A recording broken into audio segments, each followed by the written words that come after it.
एक जादुई भेटकार्ड बनवण्याची कृती आपण बघूया। यासाठी तुम्हाला लागेल ट्रान्सपरन्सी, जाडा कागद, साधा कागद आणि थोडी रंगीत पेनं। सुरुवातीला एका कागदावर रंगीत देखावा काढून घ्या। इथे आपण काढलाय पाण्याखालचा देखावा। नंतर ट्रान्सपरन्सीचा लांब तुकडा घेऊन तो अर्ध्यात दुमडा आणि निम्म्या भागावर हे रंगीत चित्र सेलोटेप वापरून चिकटवून घ्या। नंतर ट्रान्सपरन्सी बंद करून या देखाव्याची आउटलाईन सीडीच्या मार्करनी काढून घ्या। ट्रान्सपरन्सी जर उघडली तर तुम्हाला एका बाजूला गिरवलेली आउटलाईन दिसेल आणि दुसऱ्या बाजूला रंगीत चित्र। ट्रान्सपरन्सीच्याच आकाराचा एका जाड कागदाचा तुकडा घ्या, तो निम्मा करा आणि मोकळ्या बाजूनी त्याच्यावर एक खाच कापून घ्या।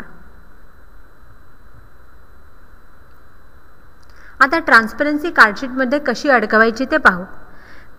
ट्रान्सपरन्सीचा रंगीत भाग दोन्ही कार्डशीटच्या कागदांच्या मध्ये जाईल अशी व्यवस्था करा। आता बाहेरून बघितल्यावर नुसती आउटलाईन दिसेल, पण तुम्ही जेव्हा ट्रान्सपरन्सी बाहेर खेचाल तेव्हा आश्चर्यकारकपणे आपला देखावा रंगीत होतो। पुन्हा आत घुसवल्यावर पुन्हा आउटलाईन, खेचल्यावर चित्र रंगीत आहे की नाही जादू।